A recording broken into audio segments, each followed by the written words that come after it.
Hello and welcome to the Next Gen Racing YouTube channel for our part 2 preview of the Qatar Goodwood Festival. We've already had our part 1 preview up looking at days 1 and 2. It was a fantastic preview looking at the Sussex Stakes and also the Goodwood Cup. Hopefully Stradivarius can do the business on day 1 and plenty of banter to be had as well with me putting up Primo Baccio on day 2. Have you got over that yet? I still haven't recovered, no. I mean, I've watched the clip back about 30 times. I'm still speechless, but she's going to do it. Ed Walker recently has said she is his best chance of the festival as well. So, yeah, full steam ahead. I was about to say that, and he did also say that she was a Group 1 filly, but that's not going to happen. But she's going to be a Group 3 filly, let me tell you that, because she's going to be winning. But yeah, look, thanks so much for the support that we have had on the channel so far. We're going to be looking at the final 3 days now, looking at Thursday, Friday, Saturday, the highlights in each day being the Nassau Stakes, the King George Qatar Stakes, and then obviously we finish off with the Minefield Handicap, which is the Stewards Cup. We're also going to have Olivia. She joined us for part 1. Excellent. She's had some fantastic reviews as well from the messages I've been getting. She's going to be looking at some of the big international raiders coming over for some of the races. She'll also give her thoughts on the Nassau Stakes. So looking forward to hearing what she has to say on that race there. So we'll kick things off with the Thursday, then the 225, which is the Richmond Stakes. So Group 2 for the Colts and Geldings. This race here is I think there's potentially a good thing in here. Noble Style 7-4, Royal Scotsman 9-4, Chateau is 9-2, Marshman 6-1, Crispy Cat is 8-1, and Bigger the rest of them. I mentioned to you before we came on air, Crispy Cat, it's mad to say this horse had 5 runs. I've seen this horse run 4 times. When I went to Ireland, he kind of followed me there and ended up going for a race at the Curragh. But look, I say in this race there could be a good thing, and Noble Style was being outlined as potentially a good thing for the Coventry. Obviously, they had a setback, but they've now decided that this race here is going to be the ideal race, and it probably will be the ideal race. This horse has already run at Goodwood, and obviously Royal Scotsman was in that race. Do you think that potentially, just with regards to having Noble Style having a setback, it might be the only thing putting people off? Yeah, I do think so. I mean, he was incredibly impressive. He showed an electric turn of foot that day at Ascot to get the better of Wallbank and Royal Scotsman. It was a cracking race. Of course, you look at the form and how it's been franked after that. Is a very good race if you look at it now. But yeah, it's all about the setback. How much is it taken out of him? You know how much 2-year-olds can progress through the season. Has Royal Scotsman now trained on and actually perhaps progressed ahead of him? It'd be interesting to see if he can reverse that form. I think probably the prices are a little too close at the moment. I know Royal Scotsman opened up at about 3-1. He's now 9-4, and Noble Styles I think 7-4. 7-4, yeah. So I think they're probably a little bit too close considering how decisively Noble Style did put Royal Scotsman to bed. Of course, there is the course form there for Royal Scotsman. He was incredibly impressive at Goodwood, and that race has worked out well. But if I'm being honest, I'm probably going to side with Noble Star. I won't really be having a bet in the race, but hopefully he'll be able to do it for the boys in blue. Yeah, I think the Noble Style will be winning the Richmond on Thursday, 7-4. I just don't think Royal Scotsman's going to be able to reverse the form with this horse. I think the Noble Style could be one of the better horses we've seen from the 2-year-old crop this season. Let's go on to what looks like a belter of a race, the Gordon Stakes, over 1.5 miles. This is a Group 3. Betting looks like this. New London is 5-2, won at the July Festival at Newmarket. Huya Mal, the Derby second, 7-2. West Wind Blows 15-2, Grand Alliance 9-1, 10-1 about Deauville Legend and French Claim, and Bigger the rest of them. Huya Mal is a horse that, yeah, obviously I wasn't actually on the preview for the Derby, Jack. I sent you a video whilst being away on holiday, and I managed to put this horse up at 150-1 as an each way shout and went and did the business. Now, since being sold, we'll probably hear more about that from Olivia later on in the preview with regards to other selections. I know she sent a few bits in, but I've just got a feeling that Huya Mal could potentially turn out to be a really top quality horse.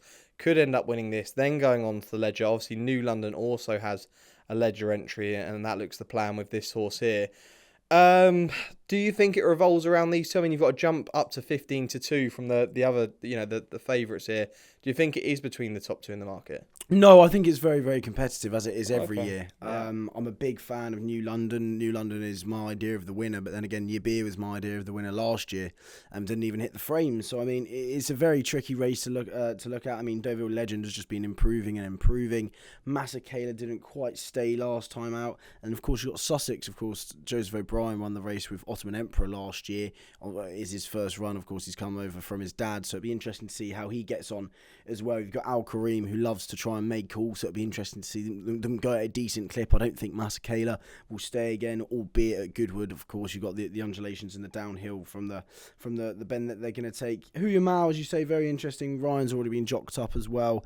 I do think he's interesting, of course, because he did finish second in the Derby, but I'm not too sure how much you can look into the form of the places in the Derby. I know it's easy to say when Westover went and won the Irish Derby, but I was impressed with Huya Mao that day, but I'm not too sure he's going to be able to grab this. I think New London, he's very progressive. I mean, he did it so easily last time out at Newmarket, beating Swilcan Bridge by just over 3 lengths. So it'll be interesting to see if he goes and does it again. I think 5-2, 9-4 is plenty short enough mine. So there may be another Sussex in there or whatnot going to come and grab it. But I'll be with New London. Okay, New London, another one for the boys in blue. That's 2 now. 2 races and 2 for the Godolphin boys. I think that Huya Mao's going to win this 7-2. I don't think it's the worst price in the world. I like Jack said, look, the pace could be strong in this race, and this will suit Huya Mao. It probably suit New London as well, don't get me wrong, but Huya Mao, the way this horse stayed on in the Derby, I did think that this horse was very underestimated in the Derby, hence the reason 150 to 1 was far too big a price, and I've just got a feeling, I know this horse isn't a big price now, but 7-2 might not be the worst price in the world. This horse will go from here to the Ledger, and then obviously will be down to Australia. So yeah, Huya Mao for me 7-2, and Jack with New London at 5-2. Now, the big race on the Thursday is the Qatar and Nassau Stakes over 10 furlongs. It's Group 1, part of the British Champion Series for the fillies and mares. Nashwa, the Prix de Diane winner, is 4-7 favourite here. Lilac Road 11-2. Dream Loper is 10-1. My Astra 10-1. 14-1. Bar those. We've got to start with the favourite here. Nashwa, being such a short price, so I think she's probably going to go and win this. It's not going to be a betting race for me, but I think she will win this. I mean, in our anti-post video, I did manage to put this up at 2-1, which was, not a bad price considering, and we've obviously had a few withdrawals from this race recently, and that's what's made this horse a short price favourite. One worry might be is the Oaks form. I want to talk to you about this. Obviously, we're now filming this preview after seeing the King George, and we saw Emily Upjohn really disappoint in the King George, and we've seen Tuesday, come out in the Irish Derby and got well beaten by Westover, again, a horse, although maybe not given the best ride in the King George, still was well beaten in that race. Do we question the Oaks form at all? It's not so much the Oaks form. I just think 3-year-olds have a massive task when they come up against their elders first time out, and of course Nashua is doing that. I'm a huge fan of the route from the Prix de Diane to the Nassau. Of course, Fancy Blue did it a couple of years ago. Joan of Arc failed to do it last year when I thought she was going to win. I thought the race panned out perfectly for her, but Ryan couldn't quite do the business. So I'd say that's probably more of an issue for me than anything else. Of course, at 7-4 on, she's not going to be a betting prospect whatsoever. So I'll happily go and watch her win. I do think Dream Loper, whether it's without the favourite, whether we're going each way, I think she does have a good chance. Of course, Ed Walker said Primo Bacio is his best chance of the week, which isn't great for old Dream Loper. But last time out in the Pretty Polly, it was just way too soft for her. She likes that firm ground. The ground's officially good at the moment. We hope it's going to be good to firm. We got it wrong last year. Are we going to get it wrong again? Probably, but who knows? But look, she was very impressive in the pre-disband. It wasn't a very strong Group 1 nonetheless, but I think 1.25 miles on quick ground is exactly what she wants. She's very improving. I remember when she beat Lights On at Ascot by 4.5 lengths last year. That ground was rapid over 1 mile. So I think it's exactly what she wants. And if Nasha fails to fire, hopefully she'll be able to pick up the pieces. Okay, yeah, Dream Loper, Jack put this up on the anti-post preview as well, I think at 12s or 14. So, potentially a decent each-way angle in this race. One thing I do want to say, you just mentioned about the ground, and obviously we've got good at the moment, and I don't want to, get myself in trouble for saying anything here, but just with regards to the ground, should we be aiming for these big festivals for, when we're watering courses and we've had the weather that we've had recently, should we be aiming for good to firm ground? We need good to firm in the going, knowing how quick it's been, how dry it's been. I know we want to encourage some of these horses like Trushan in the Goodwood Cup. We want to encourage this horse to run. We want to see it happen. But it's like, then do we, lose appeal with the other runners like Stradivarius and Kyprios maybe, with it going, too soft for them? Like, how do you see that? It's a weird, I don't know how to really explain it. I think it all comes down to what time of year it is. I mean, kind of trainers are humans of habit, aren't they? I mean, they know exactly what horses want to run and what type of the season, what type of ground it is. If they want to run in the early doors at Doncaster, it's probably going to be obviously a lot softer than it is now, or they can go to Haydock or wherever they'd like to go to get that softer ground. When you come to Goodwood at the end of July, early August, I mean, except for last year in 2017, I mean, it's usually going to be rapid. It's a very quick track anyway, as we know. So I do think it's probably good to firm. I think is fair. I think it should be good to firm. I don't really see why we could potentially have any soft in the going. The weather's been great down here at the moment, and hopefully it is good to firm. Yes, that may mean that that Trushan doesn't run, but I think good to firm is kind of a good ground at Goodwood. Okay, yeah, I want to explain to all of our viewers, we live locally to the track. In the last 2 weeks, obviously, we had this extreme weather. I think we've only had a couple of hours rain, in those last 2 weeks. We may get some on Monday. This going up, obviously, Monday night. We may have some on Monday, but at the moment, there has not been much rain at all. I know they have been watering up there. It's just knowing how much rain we're going to get on the Monday. I think that's going to be the deciding factor of how the ground's going to go off. But Goodwood does drain fairly well. Now, let's get Olivia's angle on this. Olivia, it would be great to see Holly Doyle win this race and add another big Group 1 to her CV. I would love to see that happen. Holly is such a fantastic ambassador for our sport. The field in this race has changed a little over the last few days. We now know that both Inspiral and Le Petit Coco won't run, which really only makes Nashwa's chances even greater. But I did think it was interesting that Teddy Grimthorpe outlined both the Prix de l'Opera and the Breeders' Cup as potential targets for Nashwa after Goodwood. Really just reinforces what a high regard they hold Nashwa in.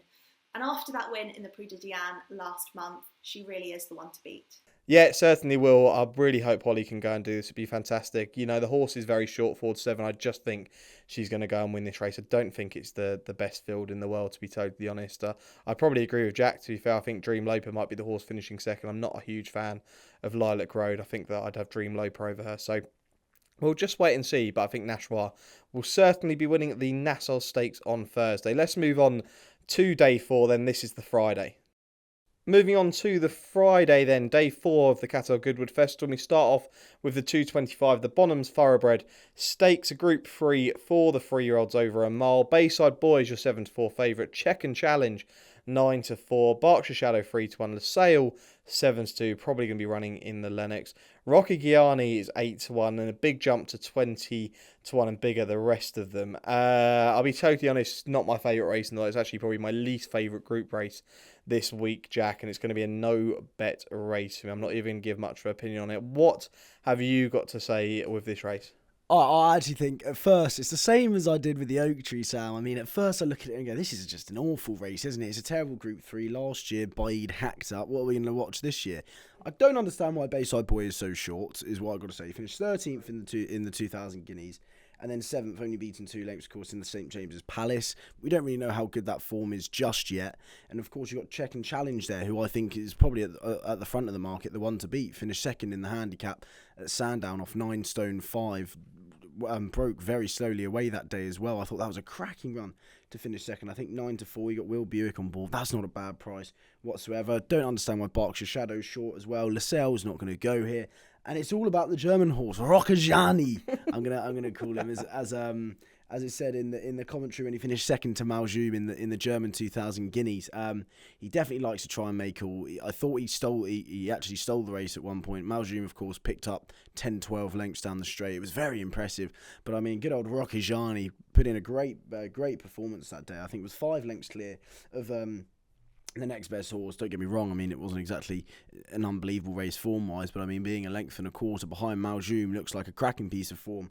And then was 5th in the Jersey next time out, staying on at the line, which I quite like. Hopefully the step up to a mile will suit, and hopefully he plans to make all, because I think if you're trying to come from the rear on the Friday when the cutaway's gone, I think it could be quite tough. So there may be more hard luck stories, as we saw in the St. James's Palace, over this mile. So I think if he tries to dictate from the front, hopefully Roccajani will be able to go for the Germans. Okay, Roccajani, yeah, the Germans obviously having the second in the King George with Arkwin Torquato Tasso. Maybe they could come over and nick the Thoroughbred Stakes, according to Jack. Roccajani, 8-1, a good each way angle. I mean, I agree with you in terms of the fact that I think Check and Challenge probably should be the favourite in this race here. And I think 9-4 would probably be a fair price. But yeah, look, Jack's found a decent each way angle, 8-1 with regards to the German horse Rokajani. Let's go on to the highlight then of day 4. This is the 5 furlong King George Qatar Stakes. It's a Group 2 for the 3-year-olds and older. Rasil is your 4-1 favourite. Mit Bahi is 9-2. Cardem 7-1. Aklam Express, Equilateral and Romantic Proposal. They're 8-1 and 10-1 and bigger. The rest of them in here. Anti-post preview again, those who had seen it. Jack put Mit Bahi up, I want to say 10s. It was 10-1, yeah. 10-1, yeah. Jack put this horse up at 10. My anti-post selection, unfortunately, Twilight Calls, did not get declared for the race. I was a little bit surprised by that. I thought this race would be a race that would suit Twilight Calls. But yeah, you're going to stick with Mit Bahi? Yes, yeah, I will be sticking with Mit Bahi. He got, every kind of doubt that we thought in the Coral Charge came true, because he came from stall 1, didn't get a run, and finished with a great run down the inside. So I think he is the improving 3-year-old, as I said on that day as well. I think 9-2 is a short enough price, mine. But look at how weak the King George is. You got Razel as your 4-1 favourite. I think it's ridiculously weak this year, which is such a shame that the sprinting division looks quite weak. Of course, when you got Royal Acclaim there and Twilight Calls, and Nature Strip, of course, isn't probably going to come back over this season, I think. Or are we looking at the Nunthorpe? No. Nature Strip won't be here. Yeah, so it is a bit of a shame, but I do think Mit Bahi's going to go well. He is the improving 3-year-old. I know Roger Varian's a massive fan. I do also think Equilateral has a decent chance. Ran in the Coral Charge as well. My God, he didn't get any kind of run, which was horrible, but then finished 6th that day, but only beaten 2 lengths. Was 5th in the King's Stand. Don't get me wrong, I am going to quash the King's Stand form. I think it's terrible. I really think it's a bad piece of form, bar Nature Strip. Compared to the Platinum Jubilee, I think it's an awful piece of form. But was then 3rd in the Group 2 at Qatar, so I think Equilateral can go well. But hopefully Mit Bahi does it for the old anti-post punters, eh? There we go, Mit Bahi 9-2. I agree with Jack in terms of the fact that probably Mit Bahi should be the favourite here. Rasil obviously won the Coral Charge, and Mit Bahi's run, if having a true run, would have won that race. It's as simple as that, and definitely an improving sprinter. And you mentioned there about how weak the sprinting division is, and you mentioned the Nunthorpe, and I've got a feeling that, if Aidan wanted to and sent Little Big Bear, I spoke to you just before we came out, if he decides to send Little Big Bear, I wouldn't be surprised if Little Big Bear as a 2-year-old could go and win that race, because of how weak it is. I'd say that's why it's so open, but it wouldn't be a surprise. I think the horse does hold an entry, but yeah, 2-year-olds going to the Nunthorpe. There have been a couple. I think we had an American horse a couple of years ago go at 2. But yeah, it's such a weak division. It is a shame. My selection here, I'm quite keen on one. I actually was very keen on this horse for the King's Stand, and you've just absolutely crabbed the form of the King's Stand. But it's a horse that I put up for that race at a big price of 50-1. This time he's only 14s, but it's Pontos, which is the Czech horse in here. Finished 13th in the King's Stand. Prior to that, ran at Longchamp and led from the front and just had them all off the bridle and did it easily under Frankie Dettori. I've just got a feeling that Goodwood is just made for this horse. The sprint track, you just love to see a horse just bang out the stalls and just go. When you can get a horse go down that hill and fly, that's all you need. They're hard to catch, and Pontos just seems made for that.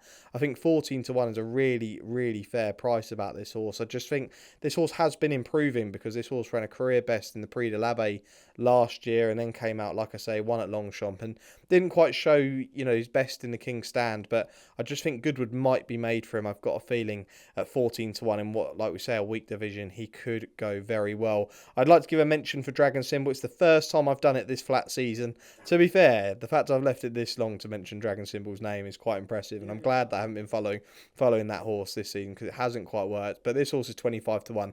I don't know if this horse definitely goes. I think this horse is a 6-furlong sprinter, but we'll have to see. If this horse does go and refines form, could run a big race. You just never know. I think did finish placed in this race last year. I think did finish second to Swayzer. Yeah, second to Swayzer. Obviously Swayzer not going for the race now. So look, I wouldn't be surprised to see Dragon Symbol if finding that form again and doing what he did last year. You've got to give him a chance. 25-1. So Pontos and Dragon Symbol for me. Jack will be with Mit Bahi, giving it a good mention for Equilateral. I can't believe it. You give me so much abuse for the whole Primo Baccio angle, and you're bringing back Dragon Symbol. He finished 23rd. And you know what? It's quite a similar story, because there's the quote, isn't there? When we're trained by Archie Watson.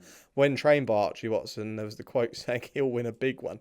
he hasn't quite done that yet for me. So Still you never know. time, Group 2, still I time. classify a Group 2 as a big one. So you just never know. It could happen. Archie Watson may have told us something before the horse went to Varian. But I don't know. It doesn't look like the same horse at the moment. But if finding form, I think Dragon Symbol could run a big race. Let's go on to the Saturday now. And we look at 2 races here. 1 group race and then 1 handicap, which is going to be absolutely terrifying to preview.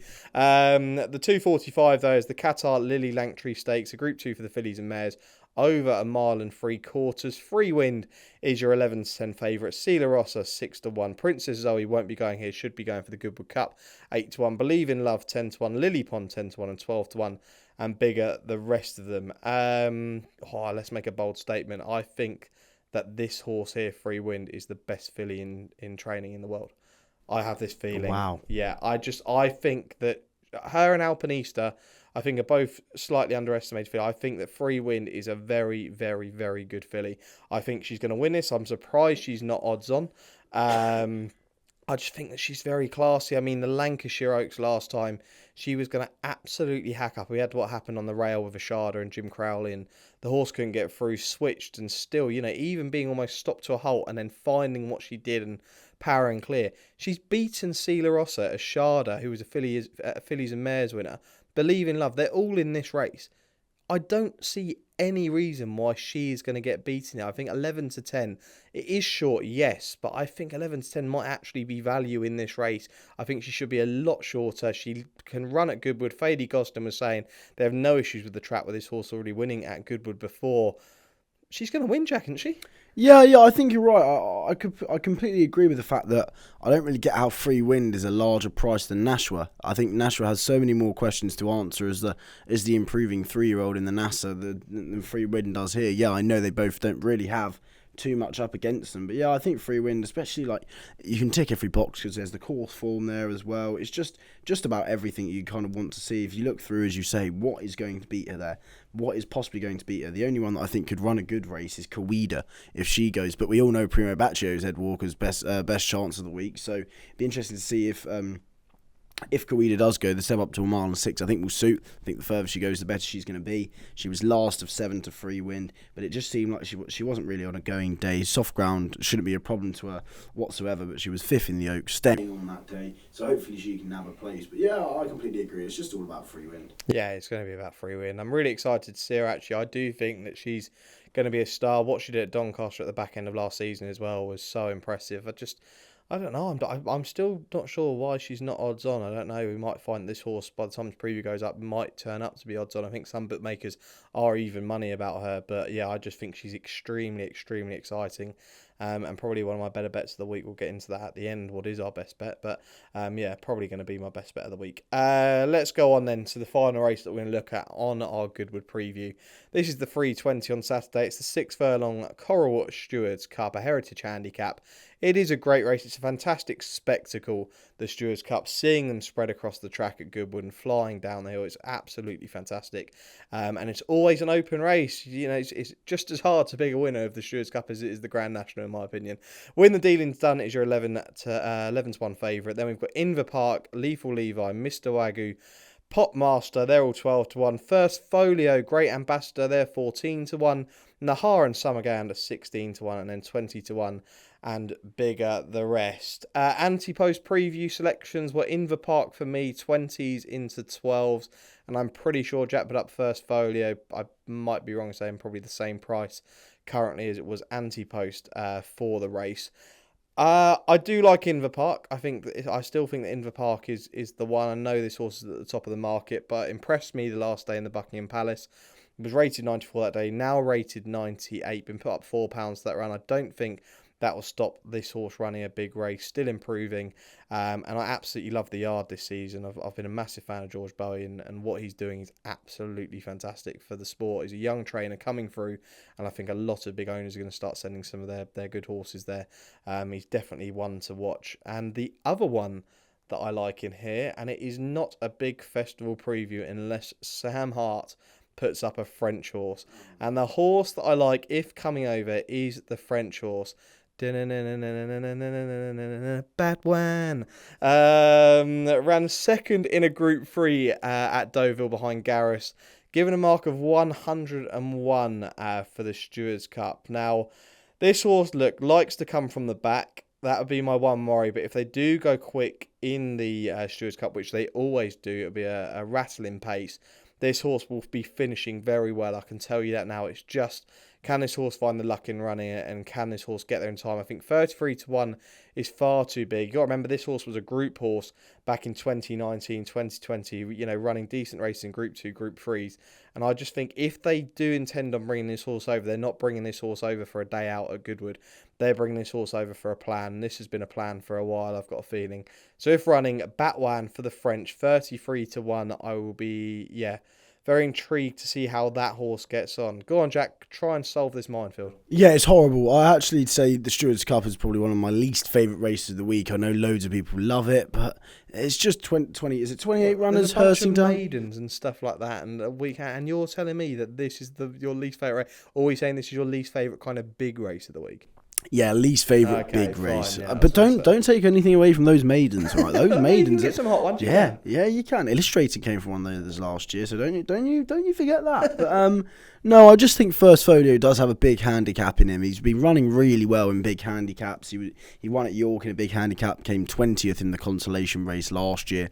That was on soft ground, but then was 5th this year at Newmarket, and then 6th at Royal Ascot in the Wokingham. I think he is definitely due a big one, not like Dragon Symbol. I think he's just going to run a good race. He's off the exact same mark as he was last year for the consolation race, and he was 6-1. He went off. He was very well backed until the rain came, and then he didn't really find any form because, of course, he finished 20th that day and didn't like the ground whatsoever. I think he does want quick ground. Hopefully, he can dictate and be able to actually give a good account, because I think he's about 14-1 at the moment. He's off the same mark as last year, so hopefully First Folio will be able to go well. And also Lampang, he's off a mark of 104. I mean, he's going to be right up the top of the weights, but I mean, last year I fancied him for it. He lost loads of lengths at the start, but ended up still finishing, I think it was 10th or 11th.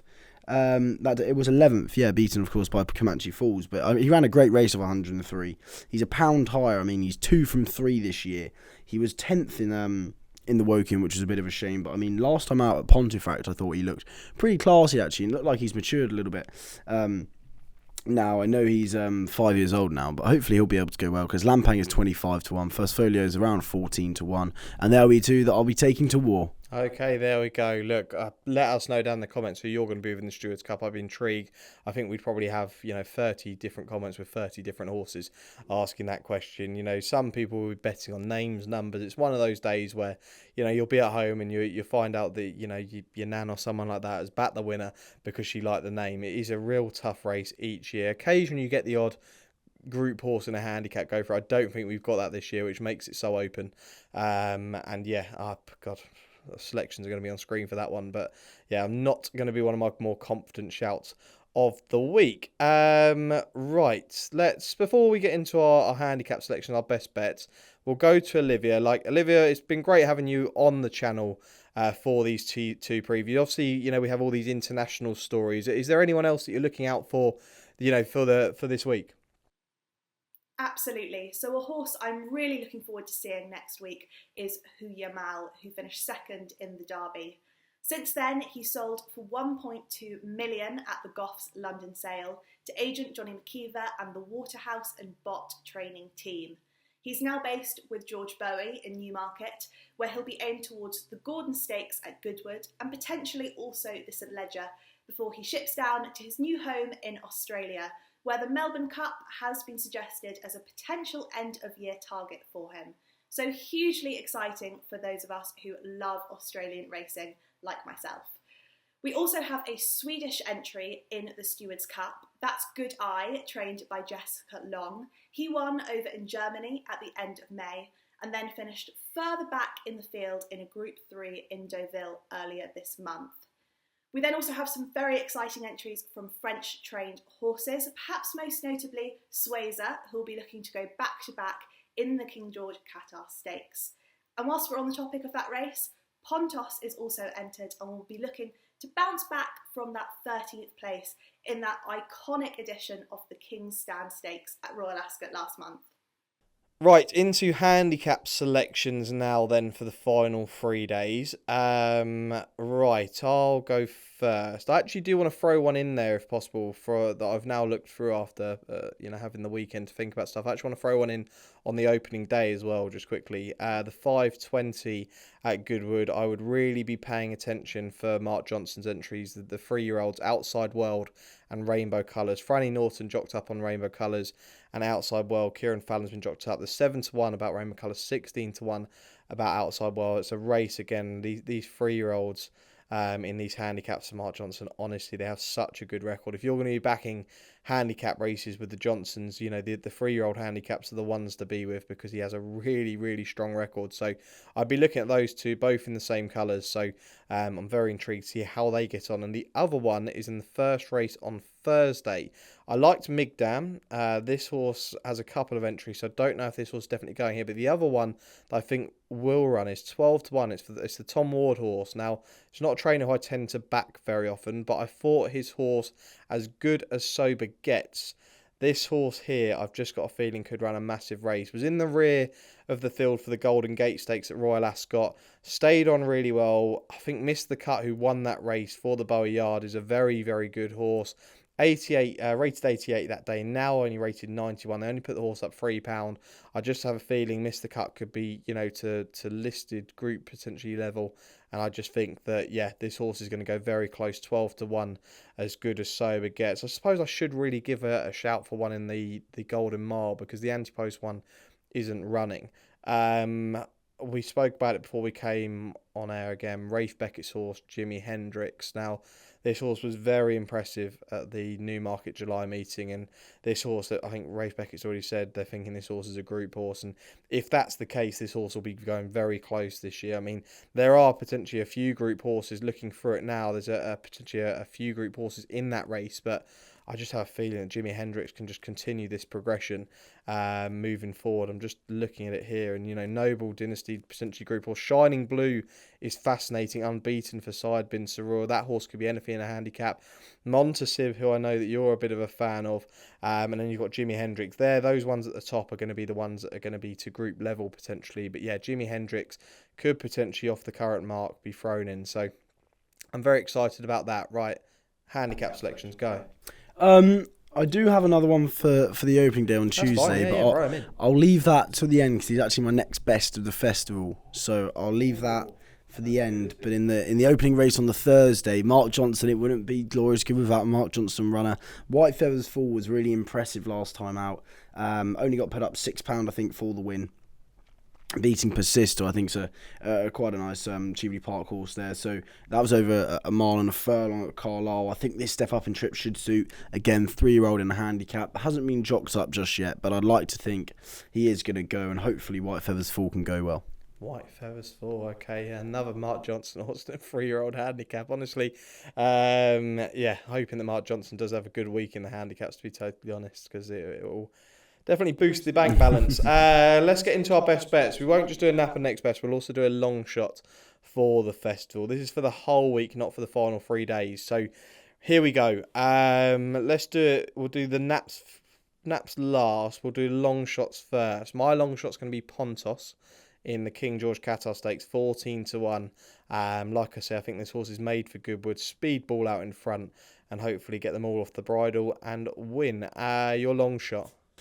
My long shot, I do think Benefit has a good chance in the Oak Tree, but I'd love to see Primo Bacio win. But so she's 10-1. But I do think Roccagiani, I know he's only 8-1, but I think Roccagiani has a great chance in the Thoroughbred. Okay, each way chance 8-1 Roccagiani. Next best, I'm going to be putting up Sacred in the Lennox, 5-2 now. In our anti-post video, we put this horse up, both of us, at 20-1. Hopefully she can go do the business. I'm hoping a lot of our viewers managed to grab some of that 20-1, even 16s only a few weeks later. with regards to Sacred. But Sacred will be my next best in the Lennox Stakes on the opening day. Your next best? My next best is going to come in the finale on the opening day, Tuesday. It's going to be Kim and Grace at 9-2, trained by Richard Hughes and ridden by Ryan Moore. Ryan Moore is actually 2 from 2 riding for Richard Hughes this year. Richard Hughes and Ryan Moore, when they team up, I think it's a 31% strike rate for history as well. Of course, Hughes rode Goodwood like no one else, but I mean, Kim and Grace finished second last time out to an improving horse who then went on to win. Next time they pulled considerably clear of third, who has then subsequently gone on to win as well. The winner that day is rated 91. Kim and Grace is only rated 85, so I think he's probably a few pound well in, and he's 9-2 in the finale on Tuesday. Oh, okay, yeah, no, interesting. Didn't expect you to pull that one out, to be totally honest. I thought you had something else. And your nap. I'll let you go first on the nap. The nap is going to be Sacred in the Lennox. She's 5-2. I know we're probably giving her the kiss of death, but I think everything's in her favour, and of course we've put her up anti-post as well, so hopefully Sacred goes and does the business. Okay, Sacred, your nap, and my next best. My nap is going to be Free Wind. I've said enough about her, but I just think she is the best filly in training at the moment. I think 11-10 is not the worst price in the world, and she will be my nap. You don't sound too happy about it. You kind of said that more resigned than anything. Yeah, because it's a bit short, isn't it? I was like, for a nap, like, I mean, it's not bide, is it? I could have put a bide at 4-11. That'd be good. Exactly. But no, I think 11-10, look, it is a bit short for a nap, but I just think she's going to win. She might be one for the doubles and trebles if you're going to be backing her. So, yeah, we'll have to wait and see. And that's going to be it for the preview. Olivia, I'll quickly come to you. An incredible debut. We had plenty of good reviews coming from the opening preview. Do check her out on Twitter. We'll put that up on the screen now. You'll see Olivia back on. I think we'll have her back on for the ARC weekend. There'll be plenty of international interest. Olivia, thanks so much. Hope you enjoyed it. Thank you so much for having me. Hope to see you there next week. And there we go. That is the end of the preview. Jack, all's left to say, there's not long left now. You're just buzzing. Yeah, phew. I can relax now. Yeah, we've got 5 days up there. It should be a lot of fun. Hopefully a winner or two this year. So there we go. Yeah, hopefully that ground just stays how we want it to. We've got plenty of people coming to join us for the 5 days of the Qatar Goodwood Festival. One of my favourite racing week of the year. Obviously, we have Galway on as well that week. You know, you've got the Galway Plate and the Galway Hurdle. I know we're not going to pay too much attention to that, but fantastic racing throughout the week, both in Ireland also, and the UK. If you do see us at Goodwood, come say hi. We're not going to bite. Yeah, especially if Sacred's just lost in the Lennox. Maybe that's not the right time. If Stradivarius gets turned over, maybe not. But do come say hi. We can have a drink and have a nice catch up. Yeah, we had a couple of people last year at Goodwood. I mean, I know we were a lot smaller as a channel then with regards to the subscribers, but we did have a few people come up and say hello. It was really nice to speak to people and have a beer with them. So yeah, if you do catch us, come over. We may even buy you a drink if you're lucky enough. Actually, it depends if Sacred and yeah, goodness me, yeah.